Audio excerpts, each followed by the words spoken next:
Hello guys, this is Kati Castor Vlog. Welcome to my vlog.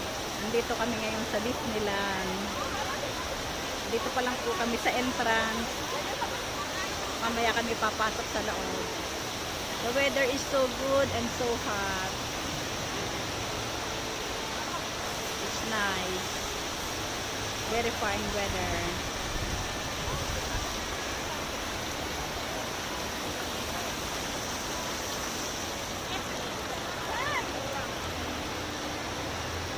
Dami ng tao oh.